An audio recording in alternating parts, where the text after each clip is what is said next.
Hello everyone, I am Julian Morris with the Channel 5 News. In the headlines, the EWP leader says opposition MP's input has been excluded from post-Maria rebuilding process. A young man dies after he succumbs or sustains serious injuries in a tragic house fire. And All Saints University gives 100,000 EC dollars to Dominica's relief efforts. The details coming up.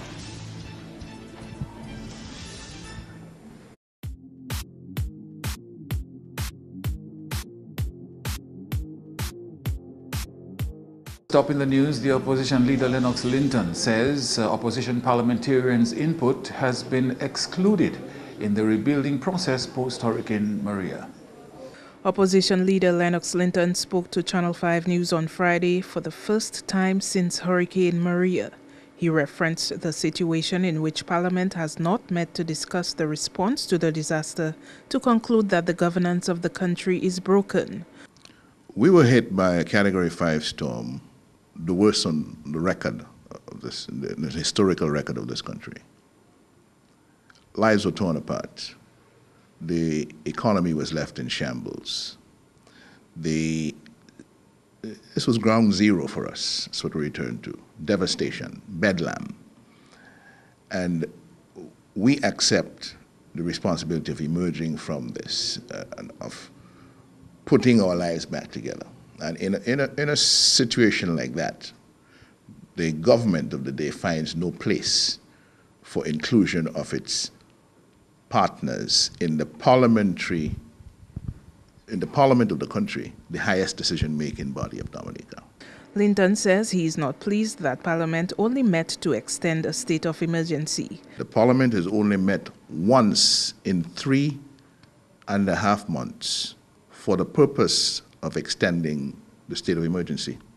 We have had absolutely no discussion about relief, recovery, and reconstruction of Dominica. On concerns that his party took a backseat since the disaster, Linton says they were merely scrutinizing the government's response to the hurricane.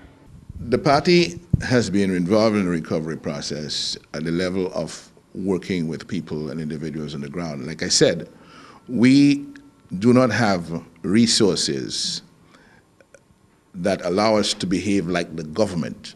We've watched with interest over the past few months, being quiet for the most part, allowing the government space to get its act together and do what needs to be done. But as we have watched, we've seen the disgraceful politicization of relief supplies, which doesn't send a good signal to a world community that we're expecting to help us through this difficult challenge of building Dominica, building a more climate resilient Dominica. On a tragic note now, investigations are ongoing into the death of a Loda man who succumbed to burn injuries on Friday. Randy Corriett sustained serious burns about his body when the house he was in caught fire on Wednesday night. He has been hospitalized since and passed away on Friday. PRO of the Fire and Ambulance Service, when later told Channel 5 News, his department is investigating the matter. In more top stories now, Prime Minister Skerritt has told senior public officers that business as usual will not cut it in the post-Hurricane Maria rebuilding process. Mr. Skerritt impressed upon senior public officers, including permanent secretaries, at a planning session on Thursday that they needed to exhibit greater efficiency. The Prime Minister says there are some urgent interventions which the state has resources for and must undertake to avoid inflicting further hardship on Dominicans, adding urgent matters should not take weeks or months to be done. The cash grants to the farmers. The farmers, in my respect, should have already had the monies planting and spending. And they must be, in the preparation of his documents, there must be circumspection, there must be diligence, there must be transparency in the process of putting this list of beneficiaries together. What is needed now in Dominica is not brightness. What's needed in Dominica now, in my respectful view, is competence and a determination to make things happen correctly and efficiently in rapid time. What took us 30 minutes to do prior to Hurricane Maria should take us less than 10. If something requires just a signature, most of us have signatures, 0.000001 of a second to sign a document. Why should we leave it for tomorrow night? And if something happens, we can't come to work. And it stays there another day.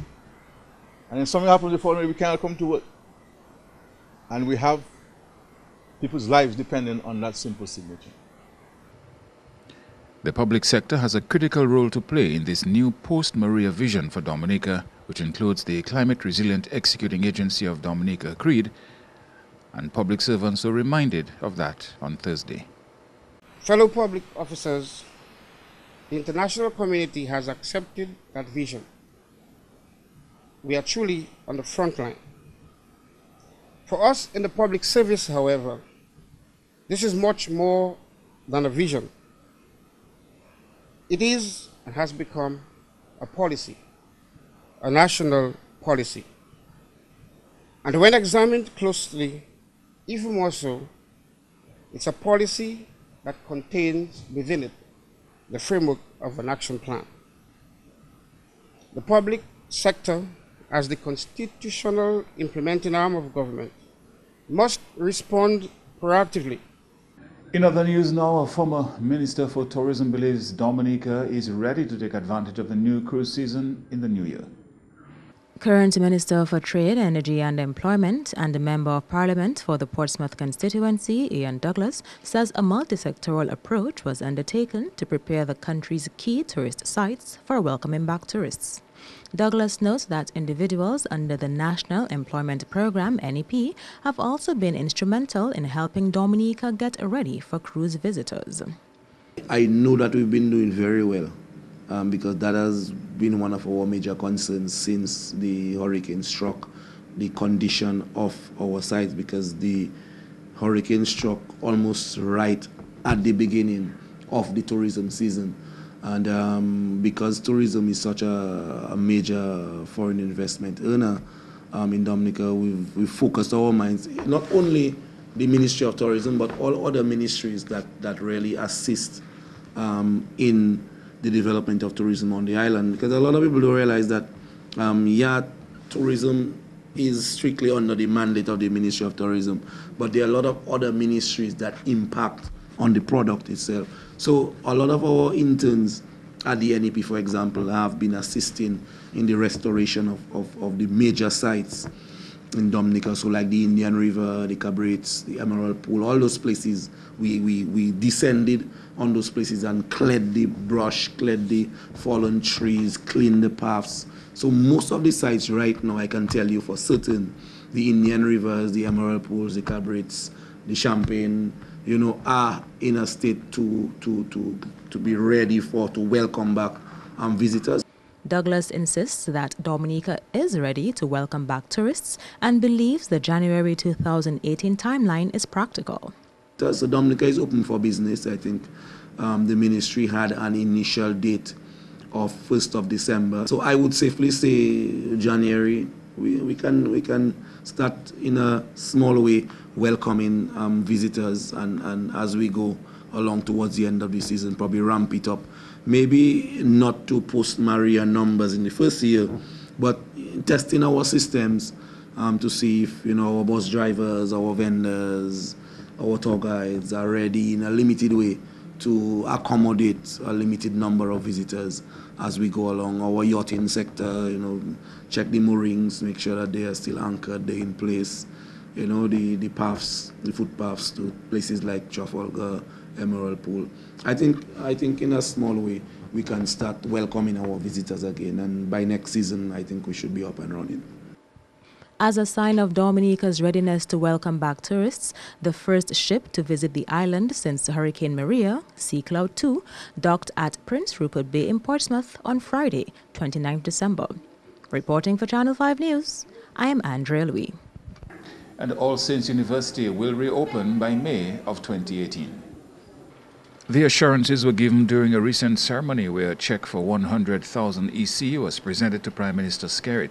The money was given to help Dominicans with relief efforts and meant to show the university's continued support and desire to invest in the country. It was hoped that the students would have returned in January 2018 for the winter semester. However, due to shortage of rooms, the school has projected its return for May 2018. The university's president, Dr. Joshua Youssef, says students will return to the island in phases during the winter semester, and all of them will be back by May.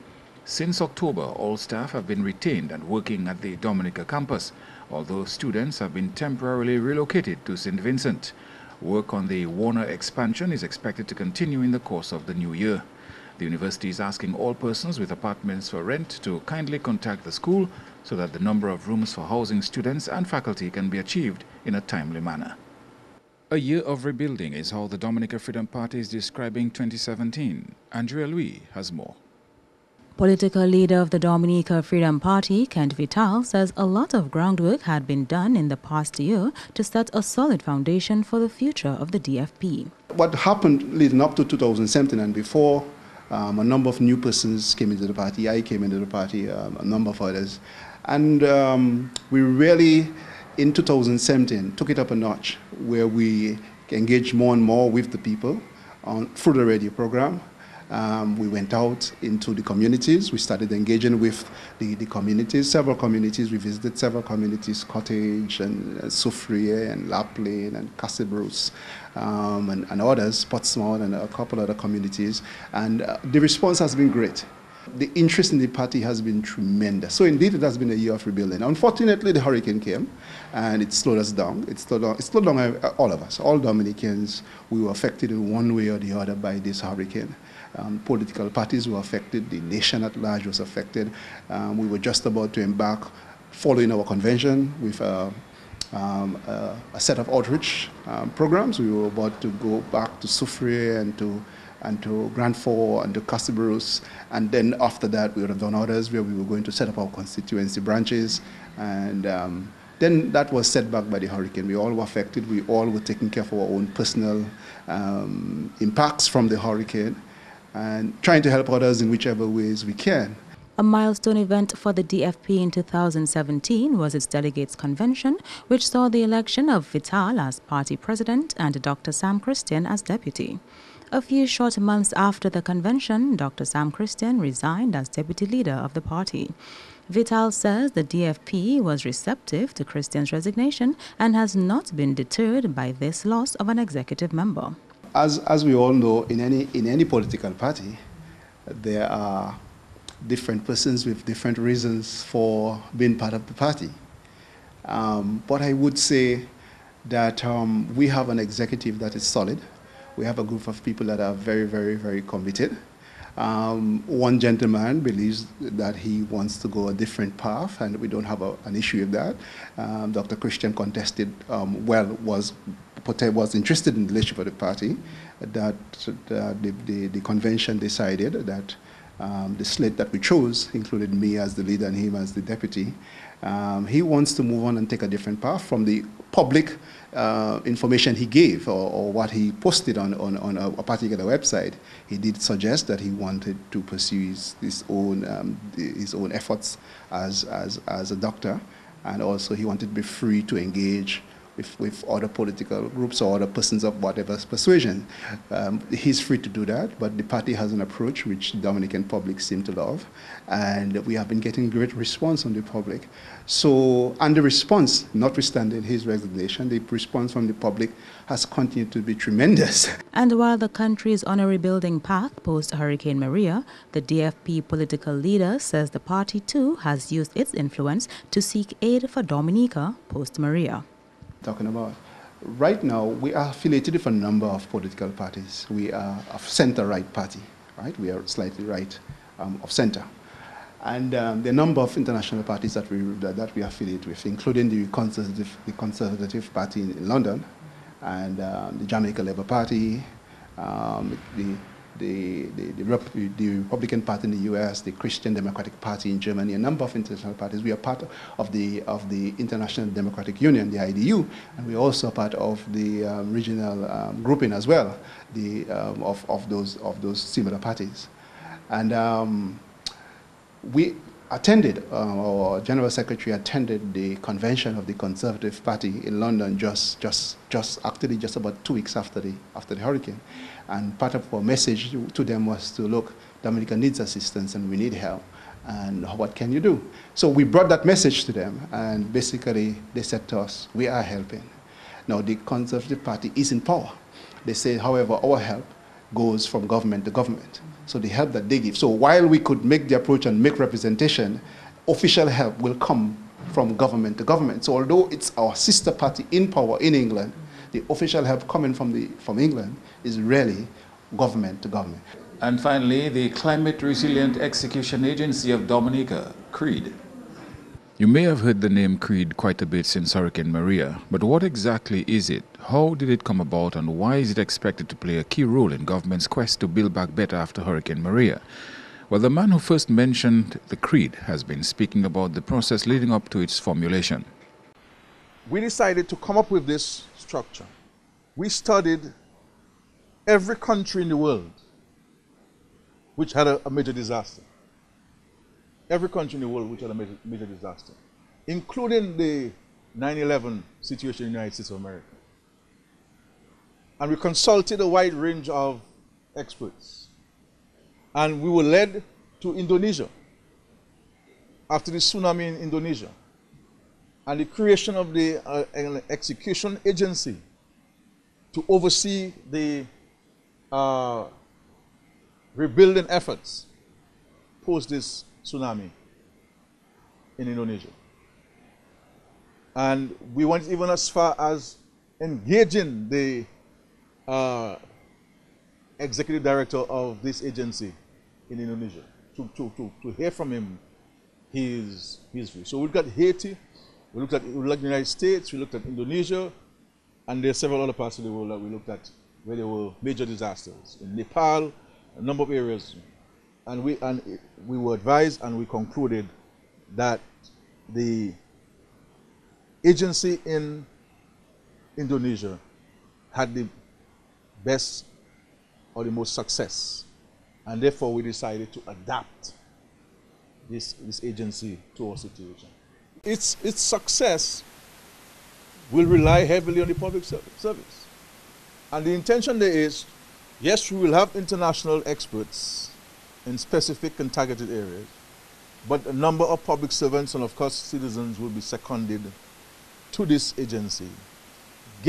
Bring to bear to the agency your own expertise, your own competencies, and also have some of the competencies transferred so you can come back to the public service and pass it on to the public servants. Now, what we will do is that, for example, we will sit with the Ministry of Public Works, look at all the projects the Ministry of Public Works has and has been doing, because the intention there is not to take all of what the Ministry of Public Works is doing and give to the CREED. Look at which of the projects we will assign to the CREED, and look at which of the projects we will ask the Ministry of Public Works to continue implementing on behalf of the state. Mr. Skerrit says CREED has been receiving extraordinary support from donors to the extent that the UK government, through DFID, also assigned a consultant to help define the agency and its role.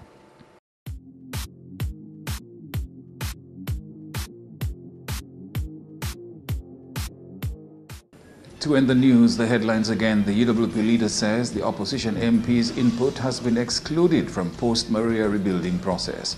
A young man dies after he sustains serious injuries in a tragic house fire, and All Saints University gives $100,000 to Dominica's relief efforts.